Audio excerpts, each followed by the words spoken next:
तुम्ही सुद्धा मॅगी खात असाल तर आजचा हा धक्कादायक व्हिडिओ बघितल्यावरती तुम्ही तुमचं मत आम्हाला नक्की सांगा। बदलापूर शहरामध्ये एका ग्राहकाने मॅगी खरेदी केली आणि त्या मॅगीमध्ये किडे जे आहेत ते निघालेले आहेत। काय आहे संपूर्ण प्रकरण या लाईव्हच्या माध्यमातून आपण जाणून घेणार आहोत। त्यापूर्वी सर्वात महत्त्वाचं म्हणजे ज्या वेळेला आपण कुठलाही व्हिडिओ जो आहे तो प्रदर्शित करतोय, हा व्हिडिओ फक्त एक जनजागृती म्हणून आहे। कुठल्याही ब्रँडला किंवा कुठल्याही शॉपला बदनाम करण्याचा आमचा काही एक उद्देश नाही आहे। पण जे काही घडलंय आज ते ग्राहक आपल्या सोबत असणार आहे, त्यांच्याजवळ काही व्हिडिओज आहेत, फुटेज आहेत, आपण नेमकं ते बघूया की काय झालं आहे। दादा काय बोलाल, काय झालं नेमकं? पटेल आर मार्ट मधून मी सामान घेतलं होतं। ही सामानाची लिस्ट आहे, त्याच्यामध्ये ही मॅगी परचेस केली होती। मॅगी एक्सपायरी डेटची नाहीये, पण मॅगी मध्ये हे किडे निघालेले आहेत। तर हे किडे निघाल्यामुळे मी बोललो की बाबा माझ्या पोरांना मॅगी खातात तर माझ्या पोरांना त्रास नको व्हायला, आणि माझ्या पोरांना नाही तर बाकीच्या पोरांना पण त्रास नको व्हायला।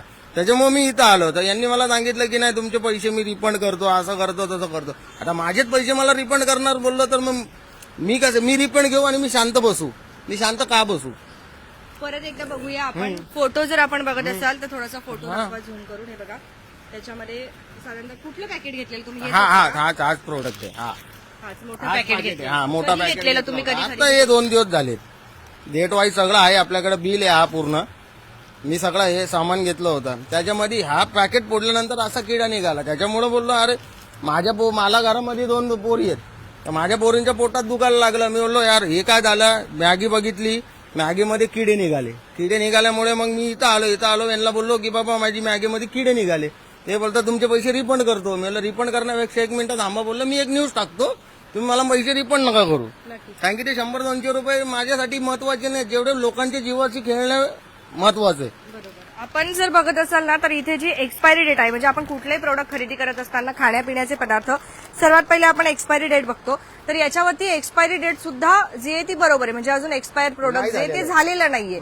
पण तरी सुद्धा जर असे प्रकार घडत असतील तर मग खरोखर आपण जे काही खाण्यापिण्याचे पदार्थ घेतो ते खरंच आपल्यासाठी घातक ठरू शकतात का, हा खूप मोठा प्रश्न निर्माण होतोय। त्यानंतर आम्ही इथे काही मॅगी जे त्या ओपन करून बघितल्या आता, तर त्यांच्यामध्ये सुद्धा हा बघा, हा जो काही हे जे काही फंगल्स लागलेले आहेत त्याच्यामध्ये, हे दुसरे पाकिट फोडलेले आहेत, आमचे पाकिट नाही आहेत। हे फंगल्स वाले पाकिट आहेत, हे बघा हे फंगल्स वाले पाकिट आहेत। मग हा जो प्रोडक्ट आहे हा चेंज केला पाहिजे ना त्यांनी यांच्यावरती कारवाई झाली पाहिजे। आता यानंतर आपण अजून त्या ठिकाणी सुद्धा बघू, दादा त्यांनी सगळं स्टॉक जो तो चेंज केला की नाही केला? नाही केला अजून, नाही केलाय। तुम्ही सांगितल्याच्या नंतर पण? हो आता चेक केलं त्यांनी, मी सांगितल्यानंतर आता आपल्या समोरच 2 पाकिटं फोडले त्यांनी। आपण बघूया त्या साईडला अजून किती स्टॉक आहे आणि त्यांनी चेंज केलाय का। आपण मॅनेजर सोबत पण जे आपण चर्चा करणार आहोत। सर्वात महत्वाचं म्हणजे कसं असतं की ज्या वेळेला आपण कुठलंही फूड, कुठून घेतलेलं तुम्ही? तिकडे आहे ना मॅगीचा स्टॉक। चला आपण बघूया। तुम्हाला वाटलं होतं का की असं काही घडेल? असं घडेल असं मला जर माहिती असतं तर मी कशाला मॅगी घेतली असती? जेव्हा मी घेतली मला समजलं त्यावेळेस मी एक सगळ्या गोष्टींवरती मी सर्वात पहिले काय बघितलं ज्या वेळेला असं घडलं तेव्हा? एक्सपायरी डेट बघितली? हो बघितली ना, सगळं चेक केलं। मी बोललो नाही ओके, मग ओके असून सुद्धा जर एक्सपायरी नसेल नाहीये तरी सुद्धा जर असा पराक्रम घडत असेल तर मग आपण ऍक्शन घेणं गरजेचं आहे ना मॅडम। हे बघा आता या ठिकाणी तुम्हाला वाटतं की यांनी हा स्टॉक चेंज केला की नाही? अजून नाही, अजून काही दिसतच नाही यांचं, कारण की हे पूर्ण भरलेलं असतं यांचं। अजून पण म्हणजे हा सर्व काढायला पाहिजे होता। हा फूड इन्स्पेक्शन जे आहे ते खरंच केले गेलं पाहिजे। म्हणजे एक्सपायरी डेट आपण काही यांच्यावर बघूया आता पुन्हा एकदा। आपण खूप वेळेला बघितलंय काय होतं की वरतून एक्सपायरी डेट सुद्धा चेंज केल्या जातात खूप वेळेला। असं होतं ना असं। आपण असं नाही म्हणत की यांनी केलं असेल, पण जिथून यांनी ज्या सेलरकडून माल हा खरेदी केलाय 25 नोव्हेंबर ते 26 तर याच्या पुढचं आता आपण कसं समजायचं याच्या पुढे काय लिहिलेलं आहे? बरोबर, म्हणजे ते क्लिअर कट दिसत सुद्धा नाहीये। आता 25 नोव्हेंबर लिहिलंय 2026, त्याच्या पुढचं काय टार्गेट आहे यांचा? आता याच्यामध्ये बघा तुम्ही, आता याच्यामध्ये समजल, याच्यामध्ये बघा ही डेट चेक करा तुम्ही। म्हणजे बघा जी एक्सपायरी डेट आहे ना ती खूप कन्फ्युज करणारी, म्हणजे ती स्पष्टपणे दिसत सुद्धा नाहीये। आता त्याच्यामध्ये 2025 लिहिलेलं आहे बरोबर, आणि 2026 लिहिलेलं आहे। त्याच्या पुढे काय करणार? नोव्हेंबर, डिसेंबर, जानेवारी, फेब्रुवारी, मार्च, एप्रिल काहीच लिहिलेलं नाही त्याच्यामध्ये। हे सर्वच जो आहे स्टॉक खरं तर यांनी आतापर्यंत खाली करायला पाहिजे होता असं ग्राहकांचं म्हणणं आहे। स्टॉक आहे पूर्ण, हा स्टॉकच फॉल्टी आहे, कारण की 2025-26 लिहिलेलं आहे, पण त्या 26 नंतर जानेवारी, फेब्रुवारी, मार्च, एप्रिल काहीतरी लिहायला पाहिजे ना। खरोखर मॅगी म्हणजे लहान मुलांचा सर्वात आवडता खाद्य जे आहे ते असतं, पण त्याच्यामध्ये जर असं आपण यापूर्वी देखील बघितलं होतं की मॅगीमध्ये किडे निघाले किंवा मॅगीमध्ये वेगवेगळं काही पण निघतं त्याच्यामध्ये, आपण खूप वेळेला बघितलं होतं. पण आता जर ह्या घटना घडतायत आणि ते सुद्धा एक्सपायरी त्याच्यावरती संपलेली नाही, म्हणजे नागरिक काय विचार करतो, ग्राहक की एक्सपायरी नाहीये म्हणजे चांगलं नाही असेल. चांगले असेल, पण याच्यामध्ये तर डेटच तुमची चुकीची आहे. त्याच्यानंतर आता हे हे बघा, नोव्हेंबर 2025 जुलै 26, आता WA02.48 याचा अर्थ काय? याचा अर्थ माहिती मॅडम तुम्हाला? आपण जे तिथे असतील त्यांच्याशी पण आपण संवाद जोडू. याचा अर्थ माहिती आहे तुम्हाला? बघा बरं, याचा अर्थ खरं माहिती तर आहे का? मॅनेजर आहेत का इथे? बोलवता का तेच त्यांना? मॅनेजर आहेत. नाही, कोणी बोलणार आहेत ना इथे, त्यांना बोलवा ना प्लीज जरा, कारण जर असं घडलंय ते बोलतायत तर खरोखर म्हणजे याची चौकशी जी आहे ती झाली पाहिजे. झाली पाहिजे ना मॅडम. हा. तुम्ही घरी घेऊन गेलात आणि ज्या वेळेला बनवायला लागला त्यावेळेला त्यावेळेसला असं झालं ना. काय वाटतं, जर तुमच्या मिसेसने जर ते बघितलं नसतं तसंच टाकून दिलं असतं मग पाण्यामध्ये? माझ्या पोरांना किती त्रास झाला असता, माझ्या पोरांना त्रास झाला असता, माझ्या पोरीला जर काय झालं असतं त्याचा जबाबदार कोण असतं? मी तर यांनाच ब्लेम करणार ना, मी कारण की मी पटेलमधून माझं सगळं सामान घेतलेलं आहे, तर मी पटेलवाल्यांनाच ब्लेम करणार आहे. आता पटेलवाले कोणाकडून घेतात त्यांच्याशी मला काही घेणं देणं नाहीये. कुठल्या डिस्ट्रीब्युटर कडून घेतात किंवा कुठल्या एजंट कडून घेतात किंवा कोणाकडून घेतात, त्याचा माझा काही वास्ता नाहीये. खरं तर हे फक्त एका मार्ट पुरतं जे आहे ना ते आपण या ठिकाणी, ठीक आहे या ठिकाणी ही घटना घडली, पण एक सर्वात महत्वाचं म्हणजे फक्त हे या मार्ट पुरतं मर्यादित आता नसून बघा, सर्वांनी ह्या जे मॅगीवरती- चेक केलं ह्या मॅगीवरती बघा, ह्या मॅगीवरती व्यवस्थित लिहिलेली आहे डेट, मग ह्या मॅगीवरती का नाही लिहिलेली व्यवस्थित डेट?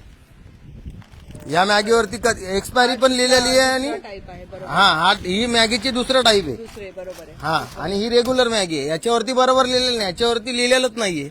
म्हणजे यांचा म्हणजे विषय आहे का असा टार्गेट करायचा, कोणाला पण टार्गेट करायचा आणि लोकांच्या जीवाशी खेळायचं? किती रुपयाची किंमत होती याच्यावरती ही बघा, म्हणजे एवढ्या किमतीमध्ये आपण आपल्या मुलांचा जीव जो आहे ना तो धोक्यात घालतोय आपण. या पैशांमध्ये मुलांचा जीव धोक्यात घालतोय आपण.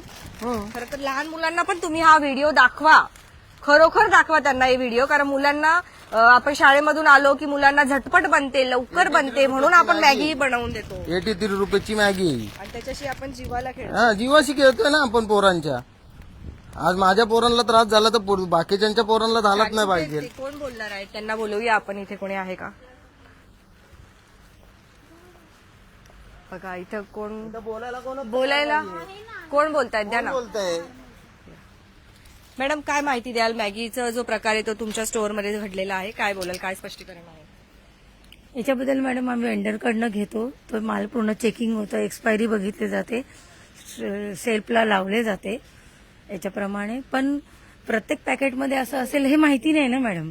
आता कसं त्यांनी ते केलं, मुलांना दिलं खायला, त्यामुळे कळालं. पण आता त्यांनी ते तुम्ही कधी आला तिथे? आता मग एक तास झाला मला येऊन. मग एक तास झाल्याच्या नंतर मग मी तुम्हाला कॉल केला. मग तोपर्यंत तुम्ही हा सर्व जो स्टॉक आहे तुम्ही आतापर्यंत काढायला पाहिजे होता. तुम्हाला काय वाटतं, चेकिंग कशी चेकिंग करतायत? त्याची डेट वगैरे बघून चेक करतो. मॅडम, आणि त्यांनी जे घेतलंय त्याच्यावर पण डेट, एक्सपायरी डेट, हा मग ते सर्व स्टॉक तुम्ही आतापर्यंत काढायला पाहिजे. स्टॉक पूर्णच्या पूर्ण टोटल स्टॉक तसाच्या तसाच आहे. त्याच्यामध्ये एक्सपायरी 26 लिहिलेली आहे, त्याच्यानंतर जानेवारी, फेब्रुवारी, मार्च काहीच लिहिलेलं नाही. नाही, ठीक आहे. हे काढतो तो स्टॉक, कारण की आम्ही पण सरांशी बोलणं करतोय. त्यांनी जसं आम्हाला सांगितलं त्याप्रमाणे आम्ही काय बोलतात सर, काय बोलतायत तुमचे?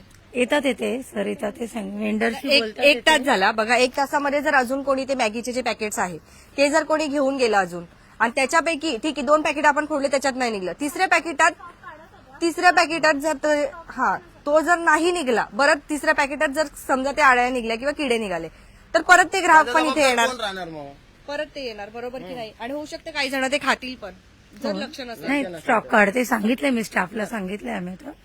आणि बाकीचं सुद्धा, जर तुमचं सुद्धा सुपर मार्ट असेल किंवा एखादं मार्ट असेल, काही किराणा दुकान असेल, तर बघा याच्यामध्ये आम्ही असं बोलत नाही की तुमची चुकी आहे, कारण आपण प्रत्येक व्यक्ती जेव्हा कधी काही खरेदी करतो, सेलरकडून माल परचेस करतो, तेव्हा आपण एक्सपायरी डेटच बघतो.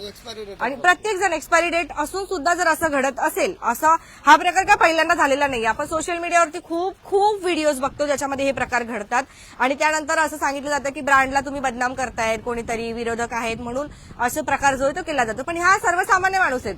दादा, काय तुम्हाला काय वाटतं, तुम्ही मॅगी ब्रँडला बदनाम करण्यासाठी सगळं केलंय का? मी करोडपती आहे ना, म्हणून मी मॅगी ब्रँडला कशाला बदनाम करू? माझ्या पोरांचे जीव म्हणजे मॅगी ब्रँड भरून देणार आहे, असा विषय होतो ना. मग माझ्या पोरांचा जीव कोण भरून देणार आहे? या 83 रुपीजच्या मॅगीसाठी माझ्या पोरांच्या जीवासाठी मी खेळू का? नाही खेळू शकत. आणि माझ्या पण नाही खेळू शकत आणि मी कोणत्याच पोरांच्या जीवांशी खेळू नाही शकत. त्याच्यामुळे मी तुम्हाला बोललो मॅडम तुम्ही या, कारण की हे आज माझ्या बरोबर घडलं, आज उद्या दुसरं कोणाबरोबर नको घडायला.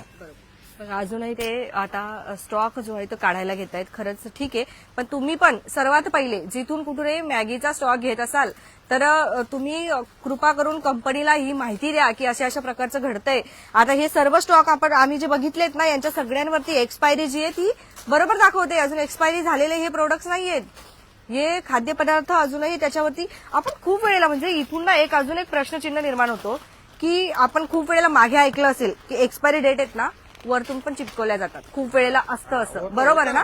तर हा असातला काहीतरी प्रकार असू शकतो. प्रकार आहे आणि हा प्रॉब्लेम डिस्ट्रीब्युटरचा असू शकतो किंवा यांचा असू शकतो. आपण कोणावर ब्लेम नाही करू शकत, पण ज्यावेळेस सिद्ध होईल त्यावेळेस होईल.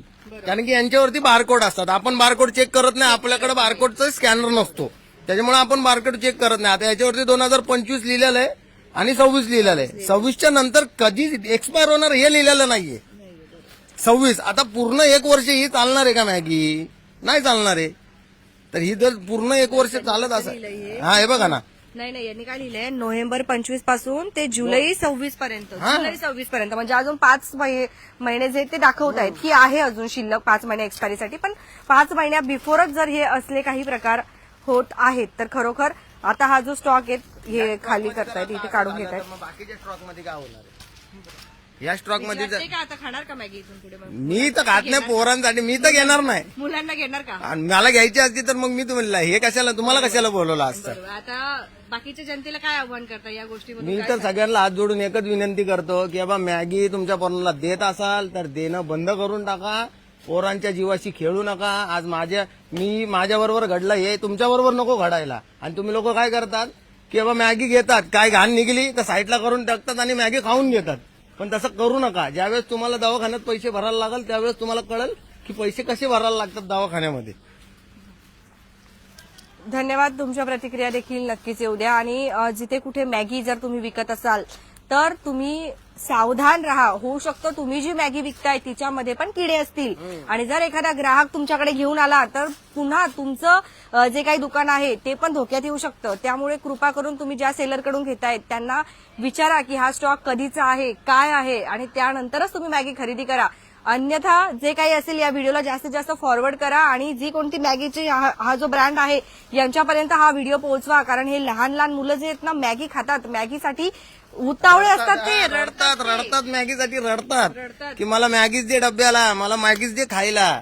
बरोबर. त्याच्यामुळे ते मॅगी भले 2 पोरांच्या 2 थोबाडीत द्या पण मॅगी खायला देऊ नका. धन्यवाद. बघत रहा आपले बदलापूर स्वप्नालीसह. फक्त एक जनजागृती म्हणून आजचा हा व्हिडिओ होता. पुन्हा एकदा सांगतोय कुठल्याही ब्रँडला, कुठल्याही दुकानाला काही आम्हाला त्यांना बदनाम करण्याचा आमचा उद्देश नाहीये, पण सत्य परिस्थिती फक्त तुमच्यापर्यंत दाखवतो आहे. धन्यवाद.